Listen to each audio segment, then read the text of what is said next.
Gotta catch 'em all. You sang that at recess. On the evening of the 16th of December, 1997, an episode of that show went out on Japanese television at 6:30. 685 children were taken to hospital before the night was over. It has never been broadcast again. Not in Japan, not anywhere. Number 5. The Flintstones. Meet the Flintstones. The Flintstones went on the air on the 30th of September, 1960, on ABC. It went out at 8:30 on a Friday night. That is not a children's slot. In 1960, it was the slot for a sitcom. It was the first animated series American television ever put in prime time. The model was not a cartoon. It was the Honeymooners, and there was a sponsor. The sponsor was Winston, a cigarette brand owned by R.J. Reynolds. For the first 2 seasons, Fred and Barney sold them. They ducked out behind the house. One of them lit up. Then he sang the jingle. The advertisements were made by the same studio with the same voices, and they ran inside the show. In the second season, Wilma became pregnant. Pebbles was born in the episode broadcast on the 22nd of February, 1963. Winston left. Welch's took the slot and sold grape juice. The Stone Age in the show is a suburb. The animal under the sink is a machine. Fred is a man in his 30s with a mortgage, and the show is about the mortgage. And the cigarette at the end of the episode is not a joke. It is the advertisement, and it is aimed at your grandparents. The commercials survive. The tobacco settlement of 1998 forced the industry's own advertising records into public archives. You can still watch it happen. The show it happens inside is now filed under children's programming. Number 4. Donald Duck. Taxes to beat the Axis. On the 8th of December, 1941, the day after Pearl Harbor, the United States Army moved onto the Walt Disney Studio lot in Burbank. Around 500 men of an anti-aircraft battalion under a lieutenant colonel named John Hall. They stayed 8 months. Disney was the only major Hollywood studio occupied by the military during the war. For the next 4 years, more than 90% of what the studio produced was made for the government, and Donald Duck. In December 1941, the Secretary of the Treasury, Henry Morgenthau Jr., wanted a film to persuade Americans to pay a new and much wider income tax. He asked for a character called Mr. American Taxpayer. Walt Disney told him to use Donald instead because people already knew Donald. The film was called The New Spirit. It was in cinemas by the end of January 1942. In it, Donald fills out a tax form at his kitchen table, and then the money goes to build guns. It played in 11,800 theaters to more than 33 million people. Gallup asked them about it. 37% of the people who had seen it said the cartoon had affected their willingness to pay. It won the Academy Award for Best Animated Short in March 1943. It is the only Oscar Donald Duck has ever won. The nightmare in the cartoon is a shift. The factory is a munitions factory, and the duck at the kitchen table is you. The studio kept Der Führer's face out of circulation for decades. It was not made generally available again until a collector's set in 2004, 61 years after it won. The award is still on the record. The studio still holds it. Number 3. Pokemon. I Wanna Be the Very Best. Pokemon began on Japanese television on the 1st of April 1997 on TV Tokyo. It was a Tuesday evening show for children, built out of a Game Boy game. Episode 38 was called Denno Senshi Porygon, Computer Soldier Porygon. It went out at 6:30 on the evening of the 16th of December, 1997. In the episode, the characters go inside a computer system to repair a machine that transports Pokemon. An antivirus program mistakes them for an intrusion and fires on them. The counterattack was drawn as alternating red and blue frames at about 12 flashes a second for close to 6 seconds. Ambulances were called across Japan that evening. 685 children were taken to hospital. 2 were still in hospital more than 2 weeks later. Photosensitive epilepsy was documented long before 1997. The guidance existed in broadcast engineering. It did not exist in animation. TV Tokyo suspended the series the following day. It stayed off the air for 4 months.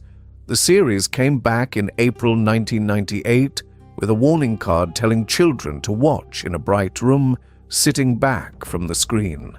The card is still there. The soldier in the title is a program. The battlefield is the inside of a machine. The weapon is a lightning bolt drawn as light. And Porygon, which did not cause it, has not had a significant part in the series since. Japanese broadcasters wrote flash rate rules in 1998. They are still in force. Episode 38 has not been broadcast anywhere in the world since the night it went out.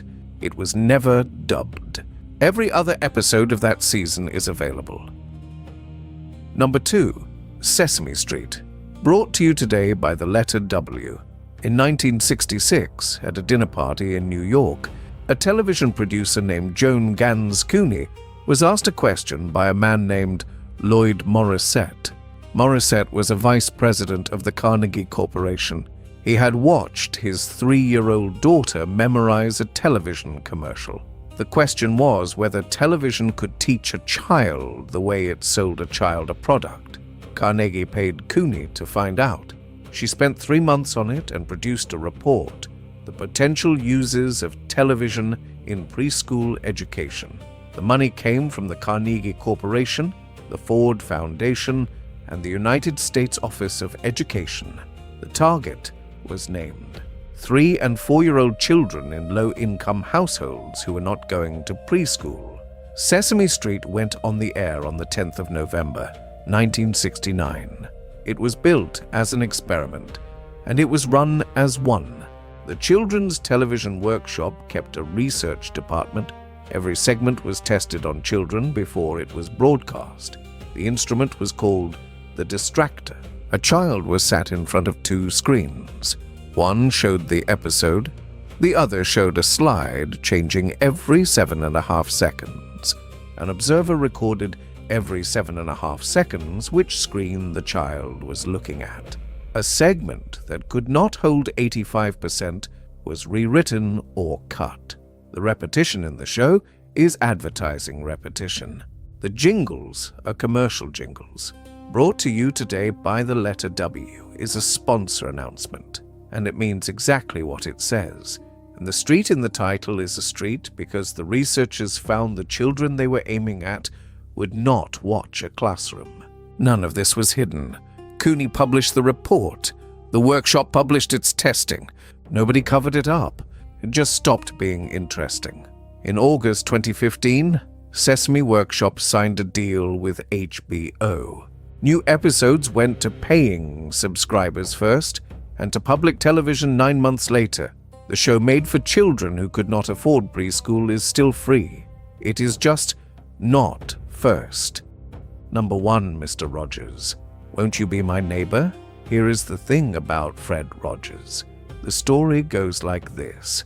Before the Cardigans, he was a sniper. Navy SEAL or Marine, depending on who is telling it. 25 confirmed kills in Vietnam. His arms were covered in tattoos, 1 for each, and the sweaters were there to hide them. Most people who grew up in America have heard some version of it. It feels true. It has the shape of something that was kept quiet.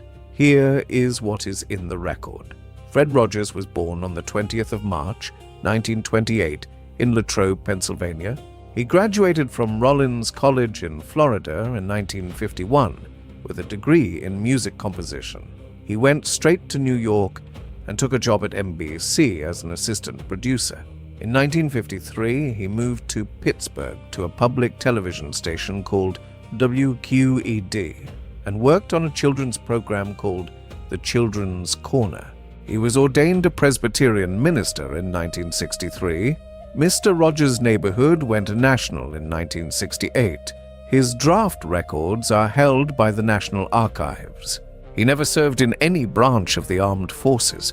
The version that puts him in Vietnam has a problem with dates.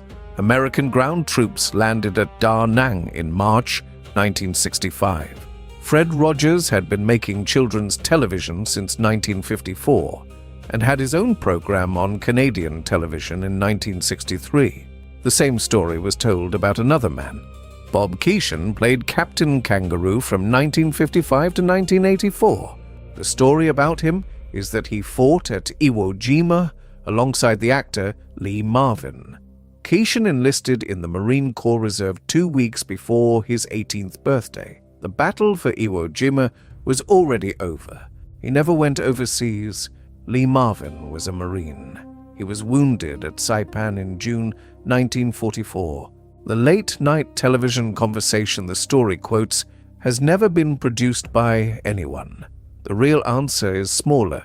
The sweaters were knitted by his mother, Nancy McFeely Rogers, who made him one every Christmas. He changed into one at the top of every episode because his mother made them, and he wore them. He changed his shoes because he said the sneakers were quieter to move in.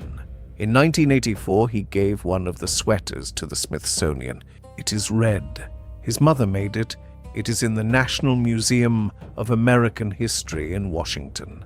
And the sniper story will not die, not because anybody believes it in the morning, but because we cannot hold for very long the idea of a man who was exactly what he appeared to be. So we go looking for the thing he must have been hiding. And when the record hands us nothing, we build the worst version we can and call it the real story. Because a good man is only credible to us if he had to kill somebody first. He never served. There are no tattoos. His mother made the sweaters. That was all of it.